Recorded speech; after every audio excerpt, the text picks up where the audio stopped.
Professor, então estamos muito contentes da sua presença. Muito obrigado. Fique à vontade.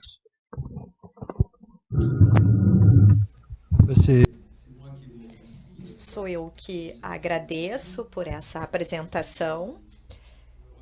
Também agradeço a todo esse público numeroso.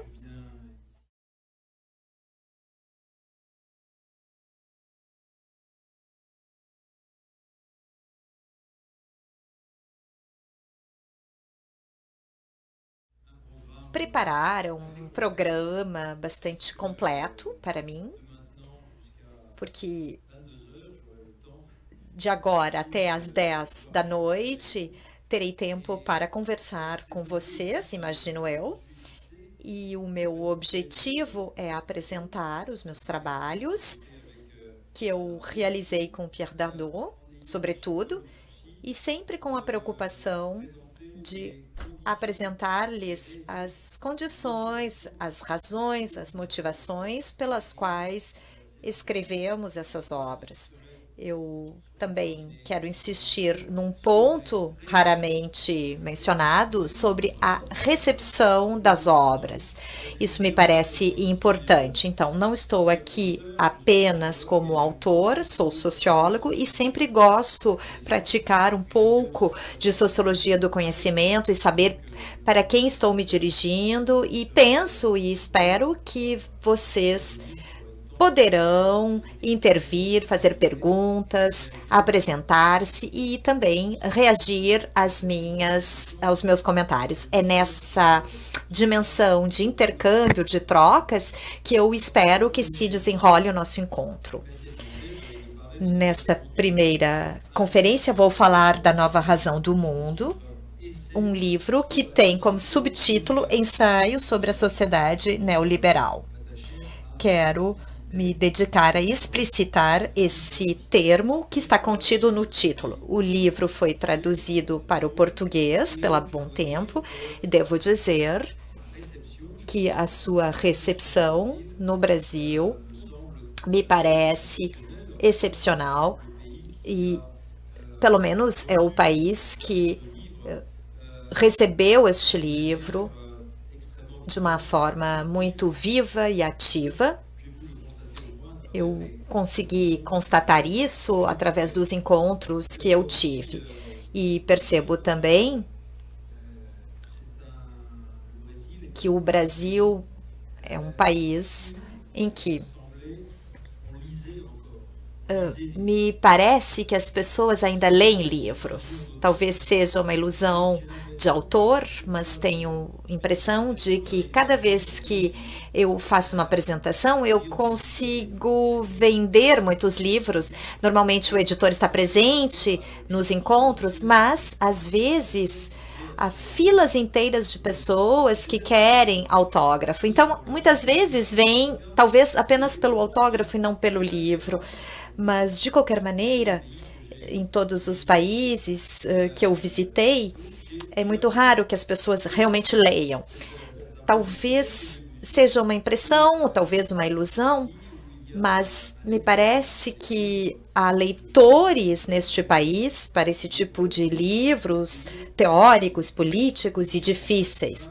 Não escondo que quisemos, Pierre Dardot e eu, escrever livros que, em francês, diríamos exigentes, que não desprezam o público, que não desprezam os leitores, buscando trazer-lhes elementos dos mais sólidos possíveis, elementos de erudição, porque somos pesquisadores, docentes, que buscamos materiais e argumentos na literatura antiga ou que tentamos explorar investigações empíricas que nós utilizamos para explicitar certas realidades. Pierre Dardot e eu temos uma história bastante curiosa. Nos conhecemos aos 20 anos de idade. Éramos estudantes na Universidade de Nanterre. éramos membros de uma organização política de extrema esquerda, não gostávamos um do outro porque éramos de facções ou correntes diferentes, e na época funcionava muito o que Freud chamava de narcisismo das pequenas diferenças. E quanto mais nos aproximávamos, mais tínhamos oposições e mais nos detestávamos. E 25 anos depois, nós nos reencontramos e começamos a gostar um do outro. Isso é importante para começar, e depois trabalharmos juntos, porque para trabalhar juntos é preciso que as pessoas tenham apreço humano, e começamos então um trabalho profundo com a ambição, a grande ambição, devo dizer, de animar e, ao mesmo tempo, renovar o pensamento crítico. Por isso, fundamos juntos um grupo de estudos que foi mencionado há pouco.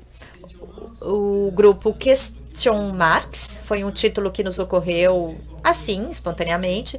Nós fomos formados no marxismo, mas, ao mesmo tempo, ao crescer e ao envelhecer, tivemos a impressão de que a nossa tarefa, ou a tarefa da nossa geração, era ir a fundo num questionamento sobre Marx, ir a fundo na maneira como, até então, conduzíamos a crítica do mundo contemporâneo e do mundo capitalista em especial. E foi, então, com essa intenção que formamos esse grupo de estudos fora da universidade, mesclando disciplinas diferentes e pessoas também que nada tinham a ver com a universidade. A nossa proposta era, então, ter uma relação mais livre possível com outros autores, começando por Marx. Para nós, na nossa ética intelectual, era preciso ter uma relação livre com os autores. Então, quando trabalhamos com Marx, Foucault, Bourdieu e muitos outros, nós não nos sentimos no dever de fidelidade política, não buscamos defender autores ou recitar um catequismo que seria algo mal visto no campo do pensamento. Então, realizamos este trabalho, que tem como característica abordar duas frentes paralelas, vários tipos de trabalhos, um trabalho de conteúdo sobre Marx. Eu preciso repetir isso porque este foi o sentido da nossa empreitada comum, e escrevemos então juntos um livro enorme de 815 páginas sobre o pensamento de Marx, não sobre a vida dele, não sobre a sua ação política, e sim sobre o seu pensamento, a formação desse pensamento e as características próprias do pensamento. Esse livro tem como título Marx, prenome Karl. É um título um pouco estranho, que intriga um pouco, mas que busca essencialmente mostrar como o pensamento de Marx é fragmentado, estando em tensão entre dois polos, o polo da lógica, do confronto, da luta de classes, e o polo do sistema, do desenvolvimento de um sistema. Não vou ir adiante nesta questão, porque não é o tema de hoje, mas eu quero mostrar, assim, que esse fio, para nós, é essencial. Também temos uma outra orientação, um outro eixo, que é a interpretação mais minuciosa possível do que está nos acontecendo. Temos a ambição de fazer um diagnóstico da situação em que se encontra o nosso país, a França, a Europa e também o mundo. Essa ambição teve várias etapas em relação a mim, na condição de sociólogo e na condição de sindicalista, de professor sindicalista. Eu me interessei durante muito tempo, tenho me interessado pelas transformações dos sistemas escolares e universitários. A partir dos anos 80, meu campo de predileção é o campo da educação, tendo como perspectiva, já desde o início, a hipótese segundo a qual estamos assistindo a uma transformação capital dos sistemas de ensino que eu caracterizo ou designo como transformação neoliberal da escola e do ensino superior. Desenvolvi isso numa série de trabalhos e obras. Um livro já está traduzido para o português, com o título A Escola Não é uma Empresa. Este livro será reeditado dentro de alguns meses pela Boitempo. Embora seja um livro já antigo, o editor brasileiro acha que este livro ainda é eloquente para refletir sobre a situação da escola brasileira. Enfatizei, então, cada vez mais, e tenho enfatizado, a natureza das políticas neoliberais. Vou voltar a falar disso mais adiante. Um outro campo, uma outra área de especialidade que também foi mencionada é a questão do utilitarismo. Desde os meus estudos em economia, antes de ir para a sociologia, eu tive uma formação de economista e desde então eu sempre me interessei pelos fundamentos filosóficos e éticos da economia política e da ciência econômica. E por uma série de acasos e leituras cruzadas, eu me deparei com um autor que eu considero essencial para a compreensão do nosso mundo contemporâneo, que é Johnny Bentham, um autor muito conhecido no século XIX, muito conhecido pelas edições francesas de seu livro, muito conhecido na América Latina, muito conhecido pelo fato de querer transformar todo o campo institucional, toda a legislação e propor constituições prontas, digamos assim, para todos os países do mundo, principalmente na América Latina. Este autor foi esquecido no século XX, muito esquecido, mas foi reconhecido, se assim posso dizer, e redescoberto, tanto pelo Michel Foucault, em Vigiar e Punir, com um modelo de prisão que todos vocês conhecem pelos trabalhos de Foucault, esse modelo de prisão.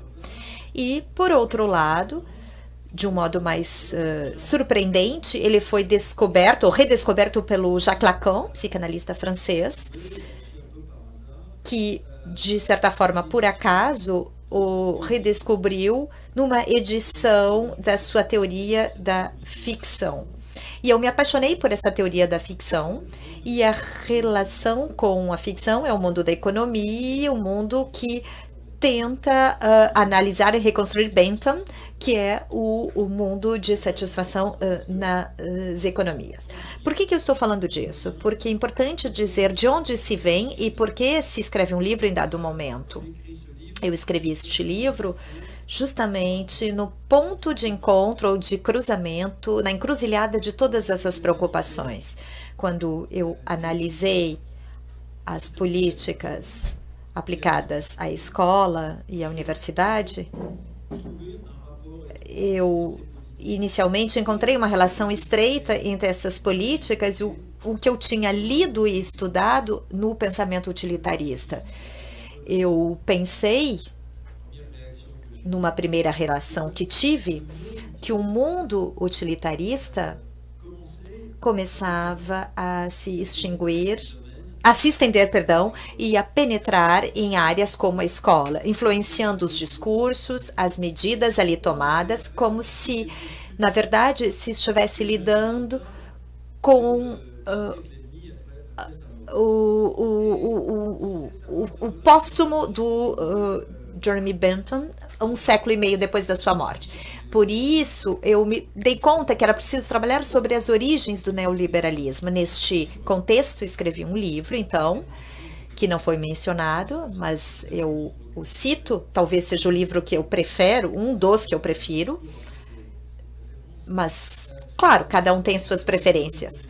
É o livro chamado O Homem Econômico, sobre as raízes do neoliberalismo. Neste livro, que é um livro erudito, eu tento mostrar que a figura do homem econômico, egoísta, que busca o máximo prazer, o homem calculador, não vinha da ciência econômica, não havia sido produzido pela ciência econômica, como se costuma dizer, mas que, de certa forma, era o produto de uma variedade de escritos, reflexões, de pensamento, desde o final do século XVI, em que se busca substituir a figura clássica do homem cristão e virtuoso por um novo ser moral e imoral ao mesmo tempo, se assim podemos dizer, que, através do cálculo, mantém relações com os outros e sobretudo, pode ser dirigido, governado, educado pelo seu interesse. Uma palavra que já aparece desde o século XVI e início do século XVII é o interesse. O homem que pode ser governado pelo seu interesse. Temos aí uma raiz, em germe, muito importante do mundo em que vivemos. Então, esta questão não vem de ontem, nem vem de poucos dias, nem de poucos anos.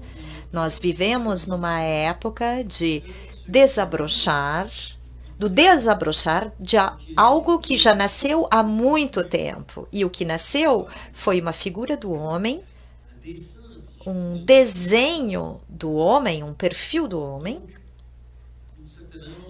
portanto, uma certa invenção antropológica que mobilizou autores e disciplinas muito diferentes.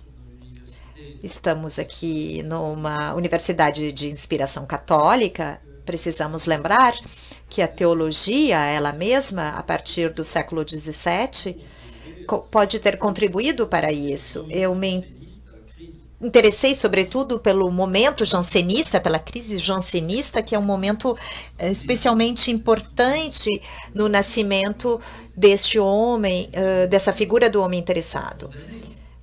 Evidentemente, para condenar essa figura, mas condenando-a para criá-la também, para dar-lhe determinadas características e traços que anteciparam.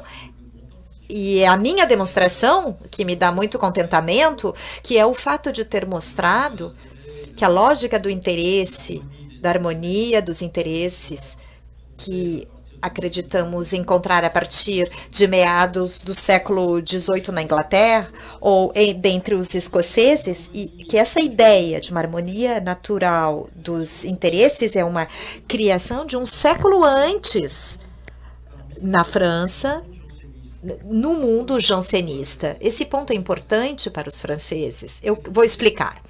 Os franceses sempre têm a impressão de que o mal ou o infortúnio vem de fora, de alhures, e sempre tentaram acusar os ingleses, os escoceses, os americanos, os alemães também, é claro. Mas eles sempre são inocentes, os franceses, nunca tendo contribuído para o utilitarismo, nem para o neoliberalismo, coisas assim. Eles são simplesmente inocentes.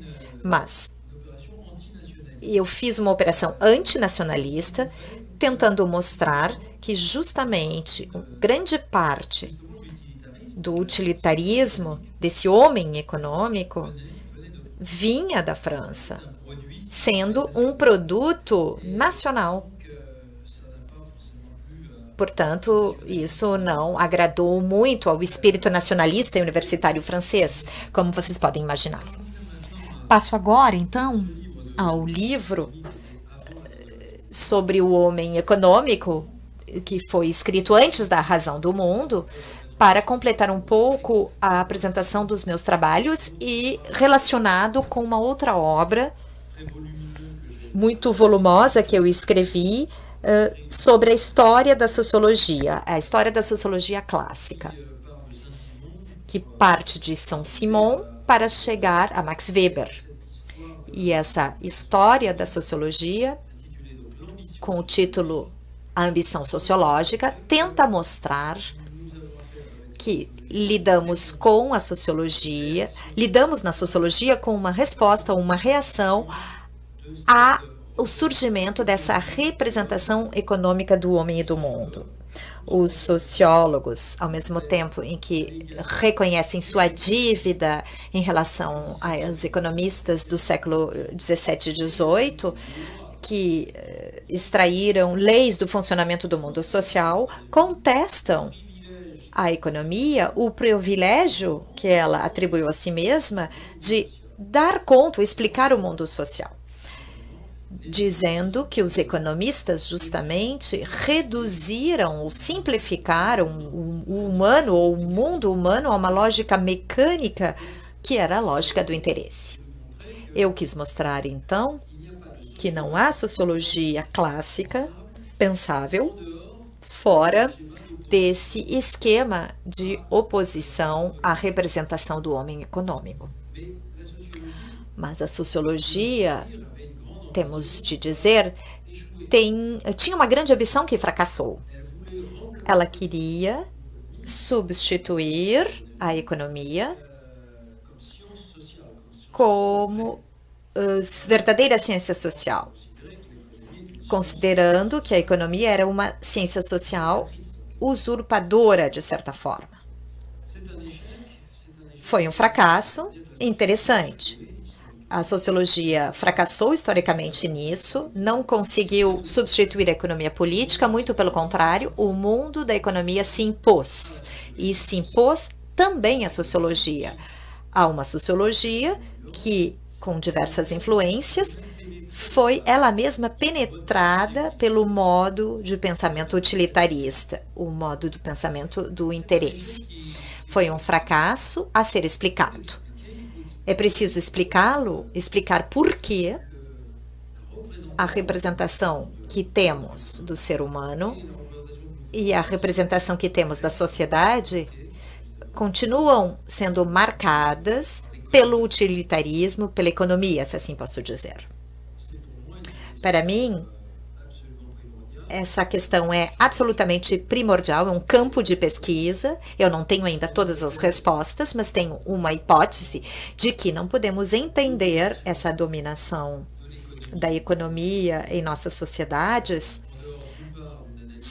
sem uma análise, em primeiro lugar, do que é o capitalismo, e para isso precisamos utilizar os instrumentos que nos foi legado por Marx, mas por outro lado, precisamos também utilizar outros instrumentos, como, por exemplo, a psicanálise, que é um deles, e a hipótese que eu tento desenvolver, embora não tenha tido tempo de ir até o fim, é a relação entre o econômico de um lado e o simbólico de outro. Acho que existem aí transformações muito importantes que precisamos aclarar. Passo agora, depois dessa apresentação de 15, 20 minutos, ao tema do dia. Eu fiz um grande desvio, mas talvez seja para explicar o que vou dizer.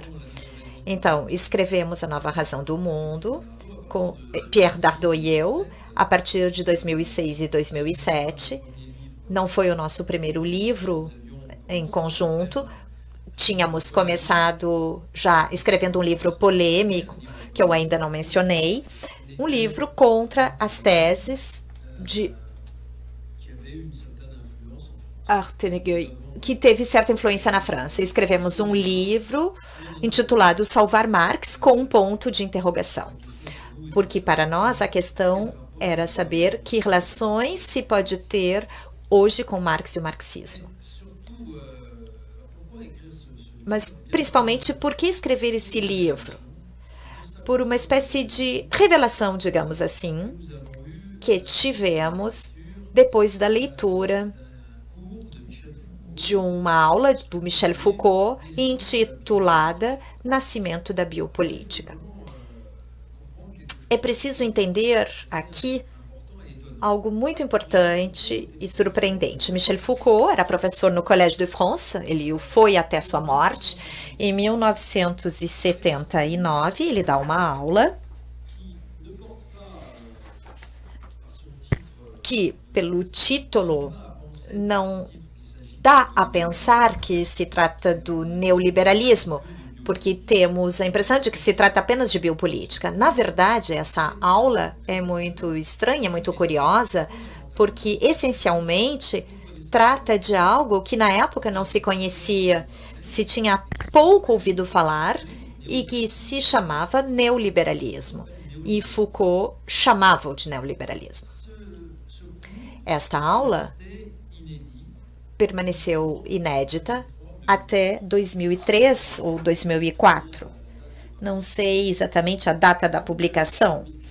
Acho que foi 2004. Mas esse livro funcionou como um desencadeador para nós do desejo de romper completamente, de recolocar, em outros termos, o caso do neoliberalismo.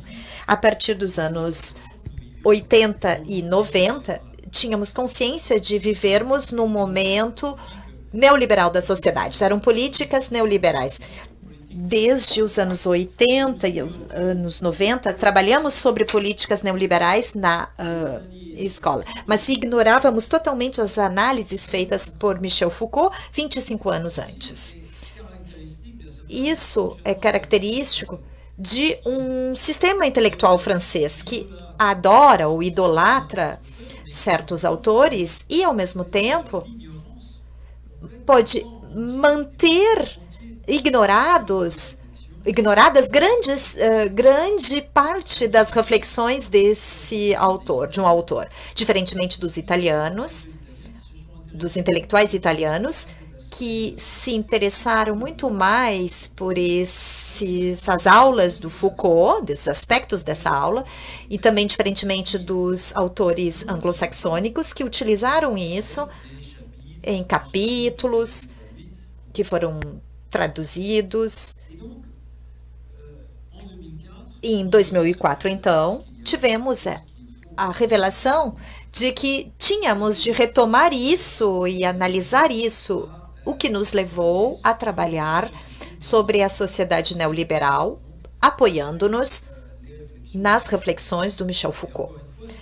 Mais uma vez, repito, sem sermos os discípulos de Foucault, retomando apenas alguns dos seus conceitos e de suas análises, mas com a consciência de que aquilo que o que Foucault disse em 79 não era suficiente para o entendimento do que estava acontecendo nos 25 anos posteriores. Então, partimos nessa grande investigação em 2005 e 2006. Partimos, então, do que podia ser entendido como neoliberalismo, com uma intenção bastante polêmica em relação às interpretações mais correntes na França, que viam no neoliberalismo apenas um retorno ao liberalismo clássico, ou que viam no neoliberalismo apenas um ultraliberalismo de origem anglo-saxônica. Era, ora, o retorno, o espectro, a fantasma de Adam Smith que estava voltando, ou será que era uns americanos, Milton Friedman, Gary Becker, ou a ciência econômica dominante que tinha tido essa influência nos modos de pensamento? Era uma interpretação corrente nos movimentos globalização. Eu participei do comitê científico da TAC e esse era o modo de pensamento mais corrente. Era também uma das formas de interpretar as análises do Pierre Bourdieu. O sociólogo Pierre Bourdieu, é preciso saber que na França foi alguém que tomou de forma muito solitária a direção das correntes contra as políticas liberais da época. Mas no pensamento de Bourdieu, pelo menos na versão externa do seu pensamento, na maneira como foi difundido, divulgado, tínhamos a impressão de que se tratava apenas de uma utopia conduzida pela ciência econômica. Mas Foucault nos deu uma ideia bem diferente do neoliberalismo.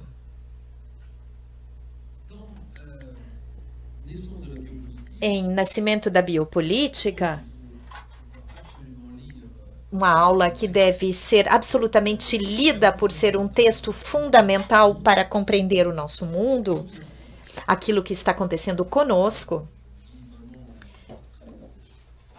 E eu aqui digo de forma enfática, acho que devemos partir dessas obras para compreendermos o que está acontecendo conosco. E que está à altura de livros como livros de Capellani, que é muito importante, embora mais antigo. São grandes obras, então, que nos ajudam a compreender e a fazer um diagnóstico sobre o mundo. Quero retomar, então, o fio das coisas sobre a nova razão do mundo. Para nós, era importante saber, através de que racionalidade, e aqui temos um conceito Foucaultiano, porque racionalidade era regida a sociedade, para tentar entender como o neoliberalismo funcionava para mudar e transformar a sociedade, para tentar entender que com o neoliberalismo era preciso construir uma nova sociedade, portanto, com uma dimensão revolucionária no neoliberalismo, e tentar entender que, com ferramentas jurídicas, políticas, institucionais diversas, o neoliberalismo conseguiu transformar as subjetividades ou produzir o homem novo, se assim posso dizer. Era preciso, então, tomar o liberalismo não como um retorno a Adam Smith ou a uma ilusão naturalista, porque era a maneira como o liberalismo era criticado até então, porque se dizia que os neoliberais acham que o mercado é natural e que o homem é naturalmente egoísta. Não. Era preciso tomar as coisas de forma diferente, para tentar entender o caráter profundamente construtivista e intervencionista do neoliberalismo. Ou seja, tentar entender que o neoliberalismo é uma política, uma lógica política. Era preciso entender que o neoliberalismo era uma lógica normativa conduzida por políticas e não apenas ou não somente pela expulsão dos mercados.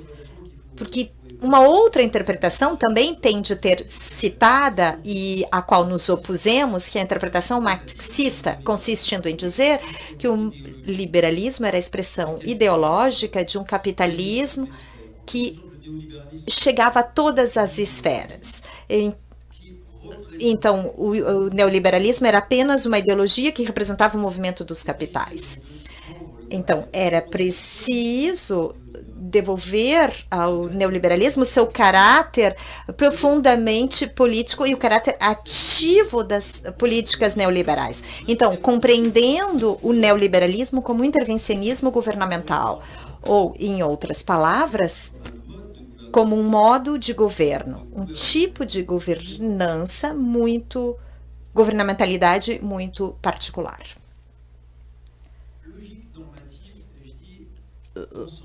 Lógica normativa e digo também de conjunto, o que significa que o neoliberalismo não afeta apenas a área econômica. Quando falamos de sociedade neoliberal, tentamos não separar a economia do resto das atividades sociais, culturais, políticas, etc. Para nós, e aí eu quero passar ao cerne do tema, a lógica normativa em questão é um fenômeno estranho. É uma racionalidade que podemos chamar realmente de capitalista, mas que saiu do marco da economia capitalista. É como se o capitalismo saísse de si mesmo, produzindo ou sendo substituído, de certa forma, por uma lógica política, mas também cultural, que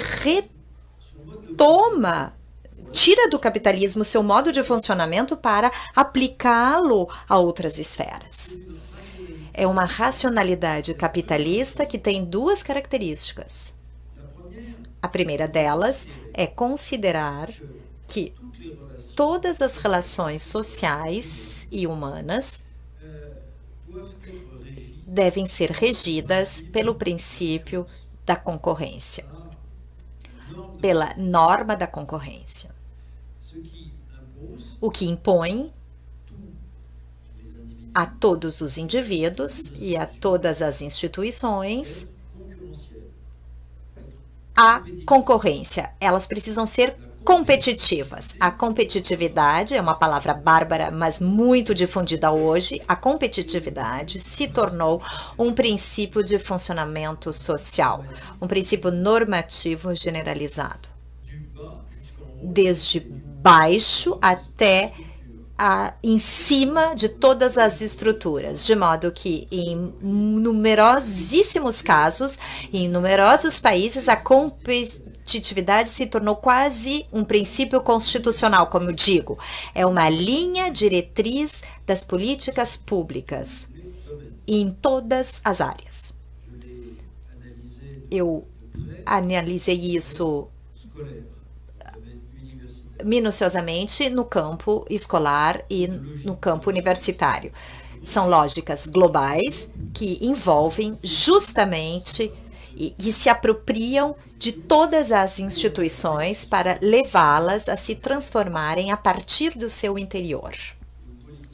Uma política neoliberal é uma política que exige dos indivíduos que eles sejam competitivos.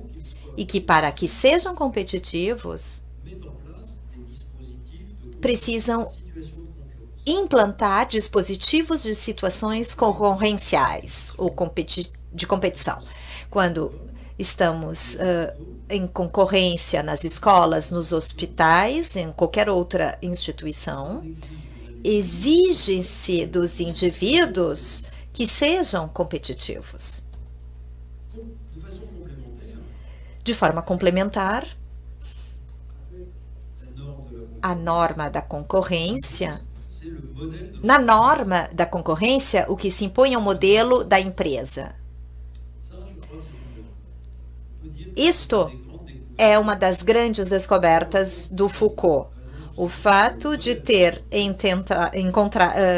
entendido nos anos 70 que o modelo empresarial se aplicava a todo mundo, inclusive aos indivíduos, às subjetividades, ou seja, os indivíduos se tornando empreendedores de si mesmos.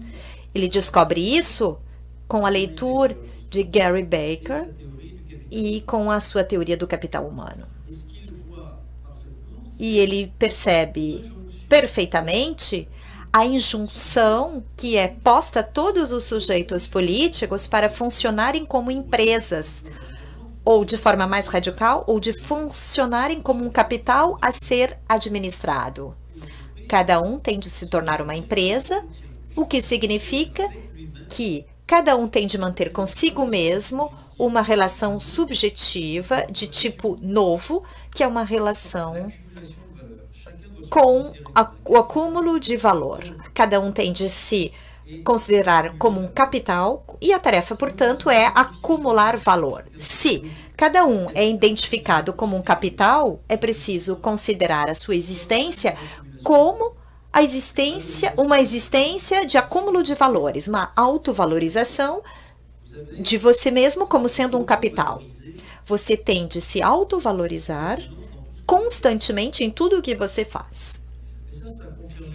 Isso confirmava totalmente, por isso eu segui nessa direção, os estudos que eu tinha realizado no mundo escolar e universitário, que a partir do final dos anos 60, início dos anos 70, o conceito de capital humano passa a estruturar as políticas educativas no mundo inteiro.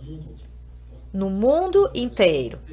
Essa transformação trazida pelas grandes organizações internacionais que eram atravessadas por esse modo de pensamento. Então, na escola, desde a mais tenra idade, se inculca ao sujeito escolar ou aos indivíduos escolarizados a ideia de que a ótica de uma valorização, de uma autovalorização, como indivíduos econômicos que devem acumular créditos, não sei como é que vocês chamam na universidade de vocês, mas créditos, que supostamente vão formar um capital rentável para vocês no mercado do emprego. A escola, portanto, hoje fabrica não só recursos humanos para a indústria e outros, mas fabrica também subjetividades neoliberais, sujeitos que se relacionam consigo mesmos como capital, tendo a tarefa de se valorizarem como capital.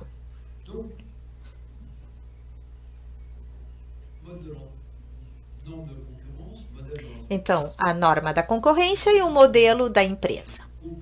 Em Foucault, as coisas são ainda mais vagas. Não temos todos os elementos para poder desenvolver, aprofundar a sua análise. Mas o que ele faz no sentido da biopolítica, e eu detalhei isso no meu último livro sobre Foucault, Bourdieu e a questão neoliberal, mas o que ele mostra é o fato de que a prática ou a política neoliberal, a racionalidade do governo neoliberal, consiste em, de acordo com o neoliberalismo alemão, uma corrente muito importante desde os anos 30, que é uma corrente que não é ultraliberal de modo algum e não é a favor da ausência de intervenção do Estado. Bem pelo contrário, os ordoliberais alemães fazem do Estado um agente ativo da construção e da manutenção da ordem do mercado. Cabe ao Estado a responsabilidade de construir e manter uma ordem de concorrência. Esse ponto é muito importante. Não é uma corrente que diz que a lei não tem importância alguma, que as instituições não têm importância. É o contrário de uma corrente libertária. É uma corrente que visa promover políticas de ordem. Daí o nome ordoliberais. Pela intervenção legislativa e estatal que se vai construir uma ordem. E as análises de Foucault vão tratar essencialmente disso na sua aula dedicada ao neoliberalismo. E ele acrescenta 2 aulas depois que vão tratar do neoliberalismo americano. Mas é essencialmente concentrado em Gary Becker. Costuma-se dizer que nessas aulas, Foucault tratou de 2 formas totalmente heterogêneas de neoliberalismo, mas o que o interessava não era absolutamente fazer a história do pensamento, era caracterizar um modo de governo, o que era muito diferente. E esse modo de governo só pode ser entendido se relacionarmos o ordoliberalismo alemão e o neoliberalismo americano. E por quê? Porque com o ordoliberalismo alemão tem-se a ideia clara de que o neoliberalismo é uma política ativa de construção da concorrência. E com o neoliberalismo americano se tem a ideia também clara de que o sujeito que deve funcionar neste contexto da concorrência, é um sujeito muito particular, aquele do capital humano, como acabo de explicar. Não podemos, então, pensar a racionalidade global, a lógica normativa do conjunto, sem associar os dois termos. Atividade política para constituir um marco e reflexão sobre o tipo de sujeito que pode funcionar neste marco. Ou seja, o sujeito capitalista por excelência. Então, como eu falei de Foucault, nós seguimos esse caminho, então, exatamente assim.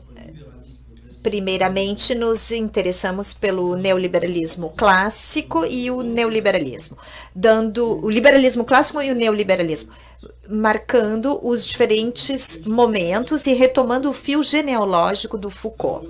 Infelizmente, na tradução para o português, os 4 capítulos primeiros sobre o liberalismo clássico não foram traduzidos, portanto, não estão publicados. Aqueles que leem em francês podem ter acesso a esses capítulos, porque também em espanhol e em inglês faltam esses 4 capítulos. Lamentamos muito, mas foi assim, foi a condição para que pelo menos uma parte do livro fosse conhecida, traduzida e discutida. Mas o importante para nós era mostrar que o neoliberalismo justamente não era um retorno a Adam Smith, como eu disse antes, que era outra coisa. E para mostrar isso, era preciso retraçar a história do liberalismo clássico, explicando que havia muitos aspectos construtivistas em alguns autores liberais clássicos e certos utilitaristas também. E depois nós insistimos muito no momento da refundação do neoliberalismo, que nasce numa época muito específica, que é dos anos 30. Não foi, de modo algum, a criação dos anos 70. A sua emergência acontece nos anos 30, na década de 30. Mas entre a emergência do neoliberalismo e a sua aplicação e a sua difusão, muito tempo decorre. Há etapas, há ocasiões. O neoliberalismo não é tanto um programa pronto que teria sido aplicado em dado momento, e mais uma série de experiências que foram possíveis em determinadas circunstâncias históricas. Uma dessas experiências históricas muito importantes foi a construção da República Federativa Alemã, em que os ordoliberais assumem um lugar muito importante de referência, de refundação, etc. Os ordoliberais alemães vão ter uma influência decisiva na construção da União Europeia. A União Europeia é uma construção ordoliberal. Então, tratou-se de construir, a partir do final dos anos 50, uma união econômica baseada na concorrência livre e não falseada. A maior experiência neoliberal de tipo alemão está na Europa. O neoliberalismo francês, que eu estudei especificamente, do modo como ele se expressa na década 70, no momento em que Giscard d'Estaing chega ao poder, foi um modelo de importação para a França do espírito ordoliberal. O neoliberalismo vai, evidentemente, ter outras aplicações e outros estilos diferentes na América Latina. A maneira como a escola de Chicago consegue impor a sua doutrina no Chile do Pinochet. Há outras aplicações, particularmente quanto à dependência da dívida às instituições internacionais e aos sistemas bancários. Vou deixar de lado este ponto que poderá ser tratado na discussão. Então, o projeto neoliberal vai ter modalidades diferentes de acordo com os países. Na Europa, de forma muito institucional, mas de forma muito mais violenta em outros continentes ou outras regiões do mundo. Isso leva progressivamente à criação de um sistema neoliberal, de um conjunto de restrições, normas, exigências que progressivamente se uniformizaram e se universalizaram.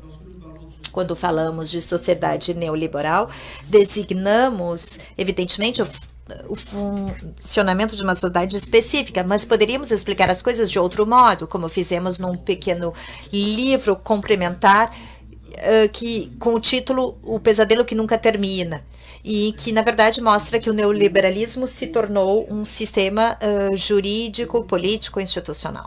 Os estados que participaram da construção dessa ordem neoliberal tornaram-se hoje dependentes do sistema que implantaram.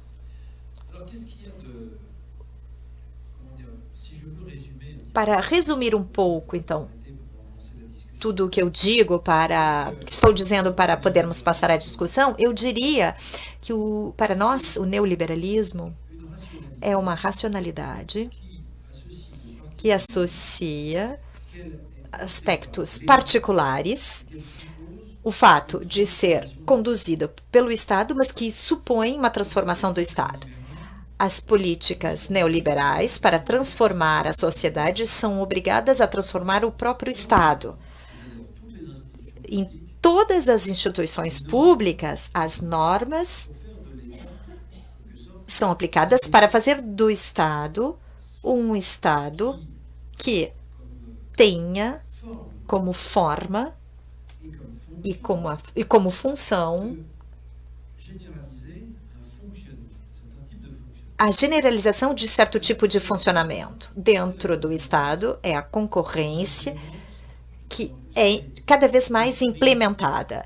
É o espírito da empresa que é difundido cada vez mais através daquilo que chamamos de New Public Management, a nova gestão pública, que nada mais é que a importação das regras de gestão que foram criadas no setor privado.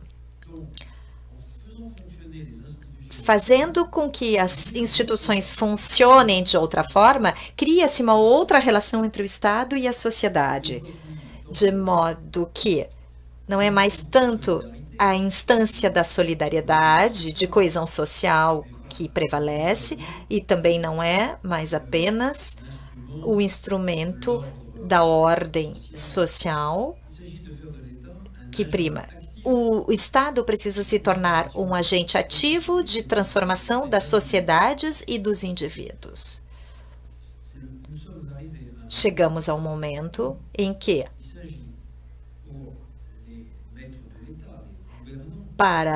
os governantes, os senhores do Estado, têm de fazer com que os indivíduos, eles próprios, adotem o que eu chamo de nova subjetividade capitalista. Quero dar um exemplo francês e vou terminar dizendo isso. Em 2017, os franceses elegeram um novo presidente da República chamado Emmanuel Macron.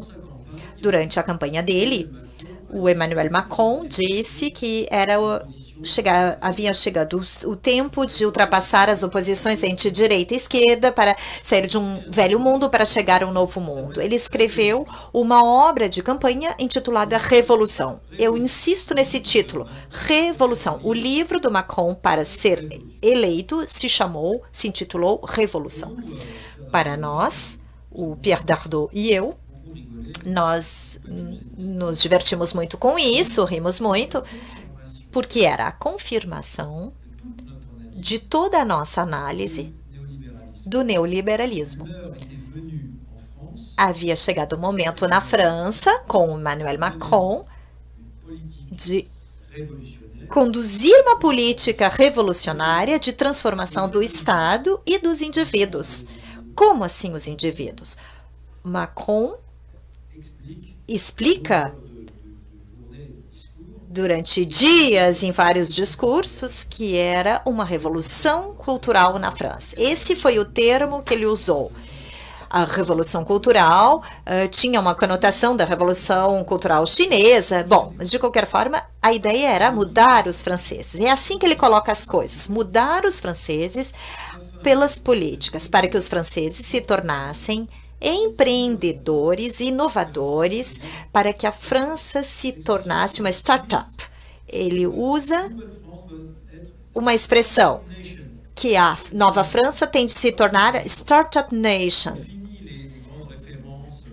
Fim das grandes referências clássicas da França e seus valores. Então, estamos lidando aqui, neste caso, com o que nós tínhamos explicado 10 anos antes na Nova Razão do Mundo. E os governos anteriores já tinham avançado nessa orientação, mas com alguma limitação, reserva e prudência. Mas hoje estamos lidando com um momento neoliberal clássico, se assim posso dizer. Um momento neoliberal em que todas as receitas e todas as lógicas normativas se desenrolam manifestamente, sem vergonha, sem disfarce, sem nenhuma hipocrisia. Este é o momento em que estamos.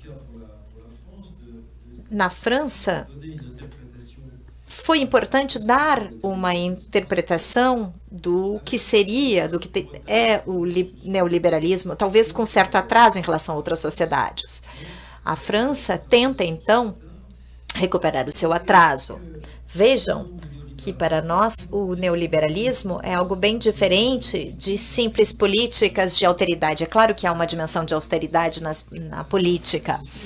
Há aspectos monetaristas, e, evidentemente, há aspectos de classe, de políticas fiscais muito desiguais, políticas em favor dos mais ricos. É claro que nós não desprezamos tudo isso, porque estamos falando em desigualdades. E é claro que o neoliberalismo traz desigualdades, mas não basta dizer que as políticas governamentais são políticas favoráveis às grandes empresas ou às classes mais favorecidas.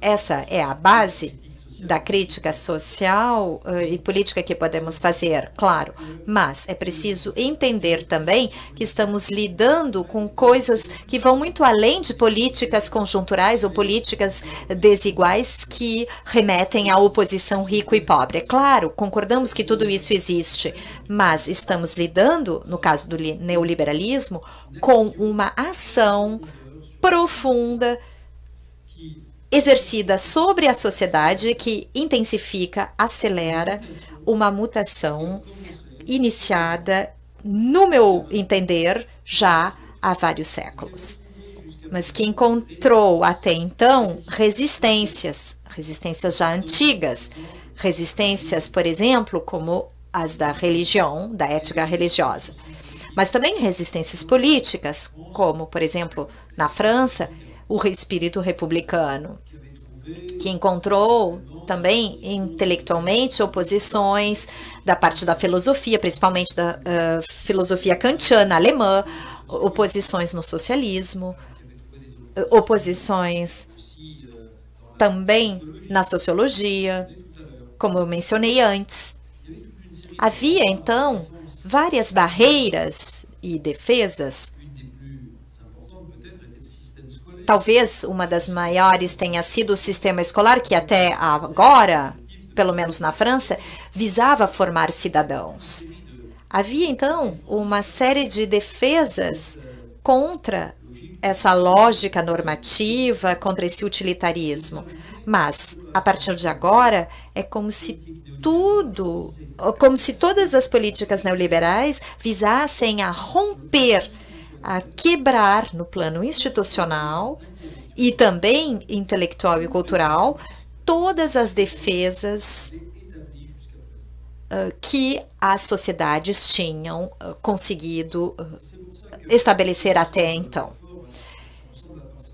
Por isso que isso se parece com algo que foi desenvolvido por Polanyi em A Grande Transformação, quando percebeu que no século XIX, com o laissez-faire, haviam atacado as defesas da sociedade. Eu não acredito que essa evolução seja inelutável e que o neoliberalismo ganhe completamente. Eu penso que existem defesas, barreiras, meios de se opor a isso que estão se desenvolvendo paralelamente, ao mesmo tempo e contra essa lógica neoliberal. Mas, por enquanto, digamos que o neoliberalismo tem prevalecido, que as resistências não estiveram à altura dessa força propulsora e subversiva em certos aspectos do neoliberalismo. Creio também que o neoliberalismo, e vou falar disso hoje à noite, ganha uma forma cada vez mais autoritária, hiperautoritária, com aspectos fascistas em muitos países, e acho que é muito importante ressaltar isso. E o que está sendo rompido são os marcos tradicionais da democracia. O neoliberalismo está rompendo o envelope da democracia em muitos países.